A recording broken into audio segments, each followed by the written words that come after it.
In the last days, the world has said goodbye to several extraordinary individuals, people whose voices, ideas, and creations reached far beyond their fields. Their names may belong to different worlds, music, scholarship, cinema, and sport, yet their stories share a common thread, a lifelong devotion to truth, beauty, and humanity. Today, we take a moment to remember them, to celebrate what they gave, and to recognize that their light, though dimmed, continues to shine through the lives they changed. If any of their stories touched your heart, please consider leaving a like to help keep their memories alive. There are coaches who win trophies, and then there are those who win hearts. Miguel Ángel Russo was both.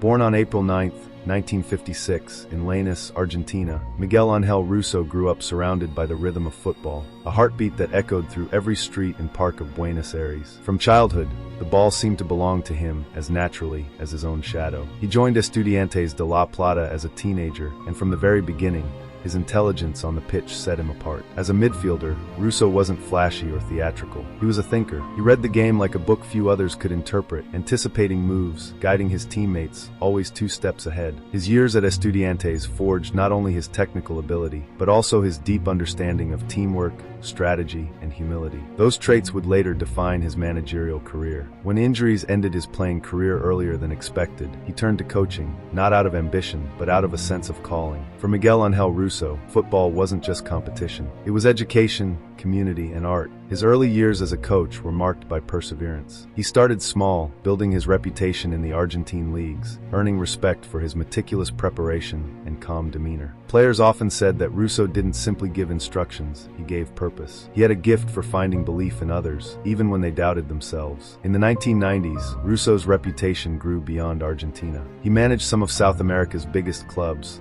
San Lorenzo, Vélez Sarsfield, Rosario Central Racing Club, each time leaving behind teams known for discipline, intelligence, and unity. He brought an analytical approach, blending modern tactics with an old-school respect for character. His defining moment came in 2007 when he led Boca Juniors to victory in the Copa Libertadores. It was a campaign that embodied everything Russo believed about football: teamwork over ego, discipline over chaos, spirit over fame. With a squad full of stars, he remained humble, always placing the collective before the individual. When Boca lifted the trophy, it wasn't just a triumph for the club. It was a triumph for the quiet man on the touchline who had taught them to dream together. In every club, Russo left behind not only trophies, but a culture of respect, of kindness, of integrity. He mentored young players, encouraged honesty in journalists, and reminded fans that football is at its best when it unites rather than divides. Off the pitch, he was private, reflective, and deeply devoted to his family. Those close to him spoke of a man of few words, but immense warmth, someone who led not through fear, but through faith in others. His life, like his coaching, was guided by empathy. When Miguel Ángel Russo passed away in 2025, tributes poured in from across the football world, from players he coached, rivals he faced, and fans who admired him. They celebrated not only his victories, but his humanity, his humility, his wisdom,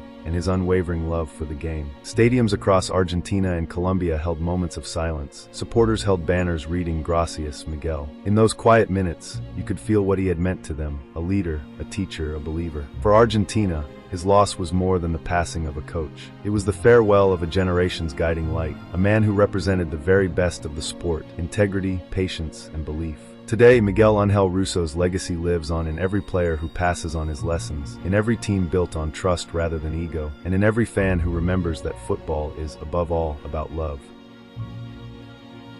Each time I return to Shakespeare, I find something I missed before, as if he grows with me.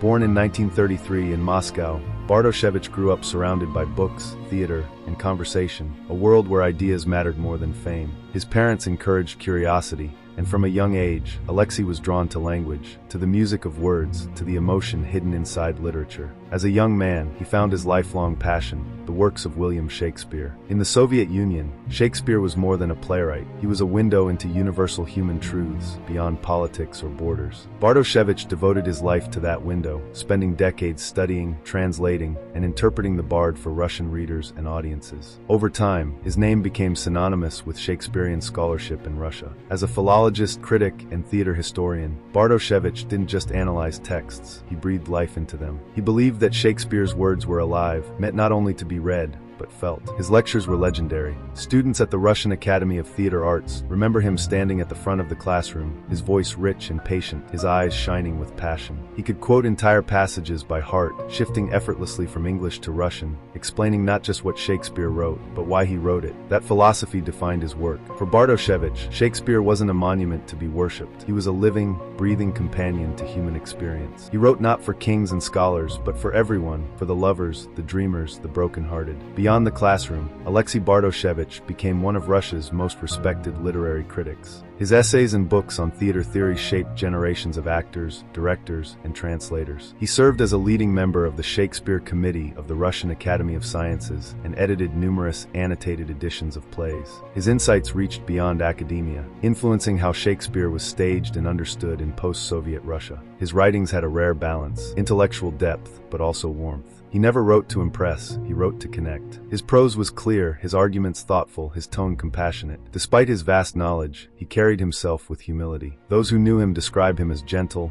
soft-spoken, and endlessly curious. In later years, Bartoshevich continued to teach and write, even as age slowed his steps. His office remained filled with books, Shakespeare, Chekhov, Tolstoy, and handwritten notes scattered across his desk. Visitors would find him still reading, still taking notes, still searching for meaning. When Aleksey Bartoshevich passed away in 2025, the Russian cultural community fell silent in collective mourning. Writers, directors, and actors paid tribute, recalling how his words had shaped their understanding of the stage. Theaters dedicated performances to his memory. Students shared recordings of his lectures online, calling him the quiet master of truth. His colleagues called him the voice of Shakespeare in Russian. Today, his books still sit on the shelves of universities and theaters across Russia, underlined, bookmarked, loved. And in those pages lives the echo of a man who believed that every great story, every great performance, begins not with a script, but with empathy.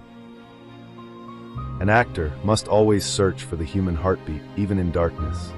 Born in 1937 in Rome, Italy, Paolo Bonacelli grew up in a country where the arts were a way of life, where theater, literature, and cinema intertwined with everyday existence. His early fascination with performance was not driven by fame, but by curiosity, by the desire to understand what makes people tick and how truth could live inside fiction. He began his career on the stage, where he built a reputation for intensity, precision, and emotional honesty. The theater shaped him. It gave him discipline, depth, and an actor's instinct that would later carry over to the screen. In cinema, Paolo Bonacelli became known for his fearless approach to character. His performances were complex and unflinching, often exploring the darker corners of the human condition. In Salo, or the 120 Days of Sodom, he became a symbol of artistic courage, confronting one of the most challenging roles in film history with both conviction and vulnerability. International audiences discovered him through Midnight Express, where his portrayal brought depth to a story of despair and endurance. He wasn't a conventional leading man, he was something rarer, a performer who could transform even a small role into something unforgettable.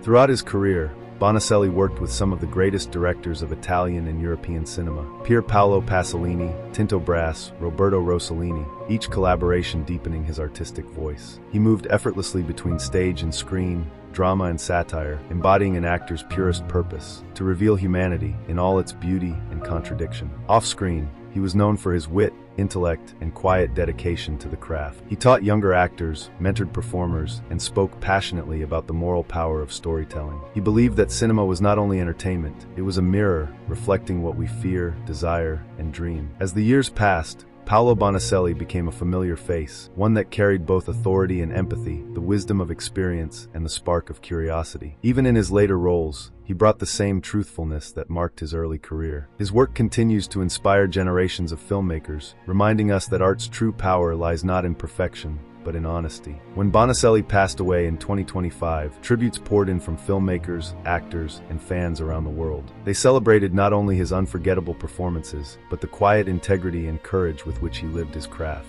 His name became synonymous with the golden era of Italian cinema, a symbol of dedication, artistry, and emotional truth. Paolo Bonacelli's legacy is not just a collection of films, it's a testament to the courage of an artist who refused to compromise, who believed that every story, no matter how difficult, deserves to be told with heart. His performances remain vivid, haunting, alive, and through them, Paolo Bonacelli continues to speak to us, reminding the world that cinema, at its best, is the soul made visible.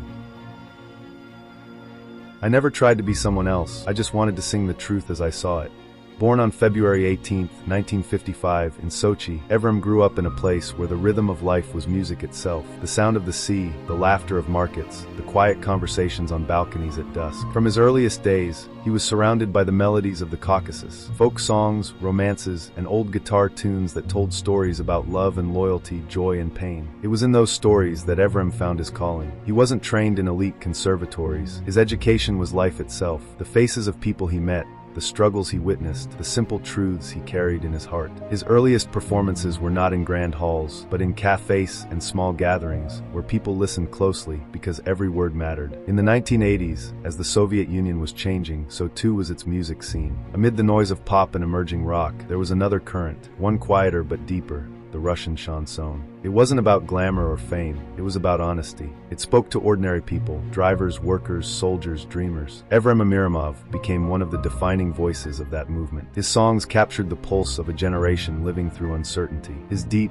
slightly rough voice carried an emotional truth that no arrangement could fake. Every lyric he sang felt lived, as though he had walked the roads his songs described. Critics often said that Efrem didn't perform, he confessed. His concerts weren't spectacles, but conversations between the stage and the soul. He rarely smiled while performing, yet his presence radiated warmth and understanding. Fans felt that he wasn't above them, he was one of them. Behind the stage persona, Amiramov remained remarkably private. He valued family, friendship, and silence. Those close to him described him as thoughtful, sincere, even shy. He avoided publicity, preferring to let his songs speak for him. Despite his modesty, his influence was immense. Over the years, Efrem recorded dozens of albums, each filled with stories both timeless and immediate. His songs were played on radio stations across the country, and even those who claimed not to be fans of chanson could hum his melodies. His artistry came from empathy. Efrem's lyrics often spoke in the first person, but his I was collective. It belonged to everyone who had ever loved, lost, or dreamed. There was no separation between artist and listener. In that connection lay his greatness.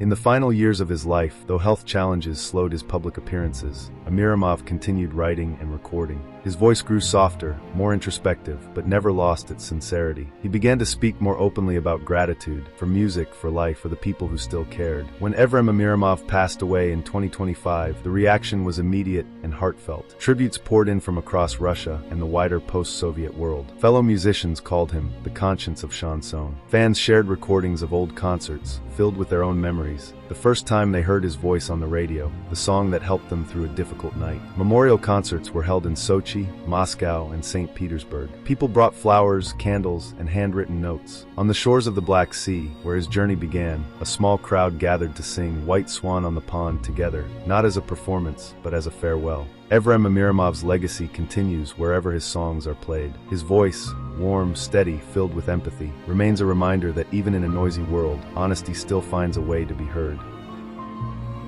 Today, we remembered for remarkable lives Miguel Ángel Russo, Aleksey Bartoshevich, Paolo Bonacelli, and Efrem Amiramov.